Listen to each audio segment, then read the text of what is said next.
made a video saying that if you homeschool, you should forget grade level and teach as many things family style as possible. And the easiest subject to do that with is history. My name's Tracy. We've been homeschooling for 11 years, and I've had lots of people ask me like what exactly it looks like doing things family style and not by grade level. So history is a very easy one.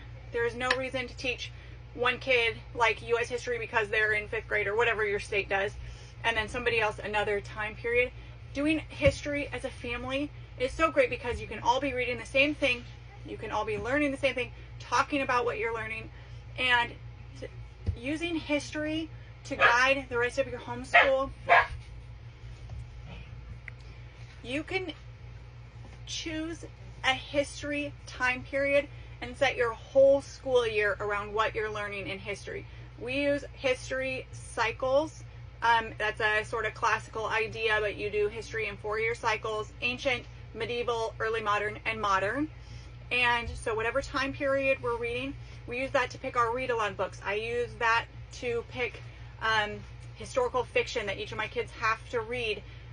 We base our writing around what we're learning in history. We do geography based on what we're learning in history.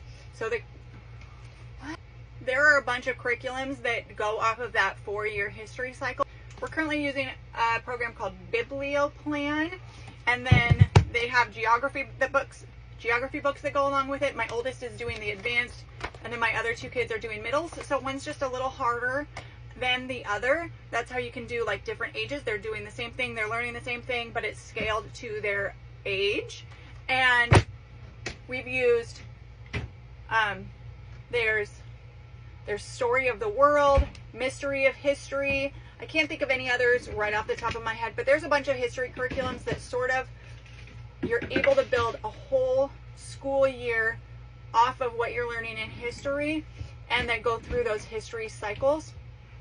History is the best thing to choose as a base to start your year off and build everything else that you're doing around it. You can do literature, writing, everything based on what you're learning in history. And then really all you have to choose is the math and language arts program and science. So that's what we do. I think it's great. If you have other questions, drop them in the comments and let me know so I can answer more of your homeschool questions.